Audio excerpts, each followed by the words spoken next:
So hi friend, in this tutorials we learn about the how to use the move face command in SolidWorks.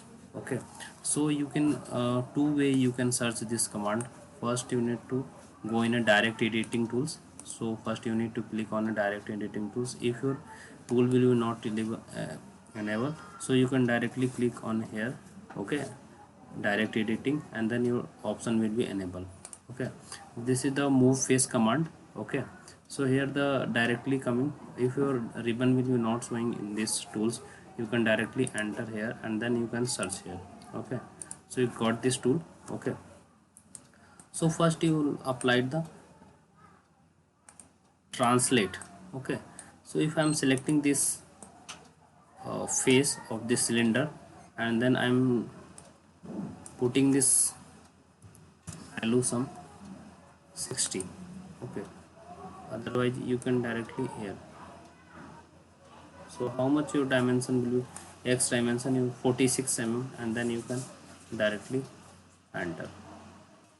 Okay, so your cylinder will be increases. Okay, so here the move face command will be apply.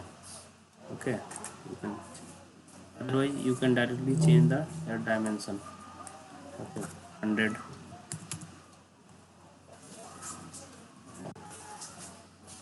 Look, and then again you apply the first you translate is completed, then offset.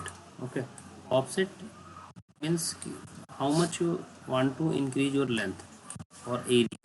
So we need to increase this area, we need to increase like this area. Okay, and then keep the dimension. Okay, here I'm putting the dimension 20 mm. Okay, so 20 mm. If you want to flip, then remove this material inside. Okay, so we need to adding this 20 mm material, and then offset is completed. Okay, so if you want to again apply, just select, then okay, so this is the way to you can apply. Okay, and you can also add it here. So this is your offset will be applied. Okay, look, and one option is also rest in a rotate. So click on a rotate and then select here, and then select this face, two faces, and then apply on an angle here. So angle will be required. Okay, and then here also. Okay, and then apply. So look, so this way you can apply this move face command. Okay, in a SolidWorks. Thanks for watching my video.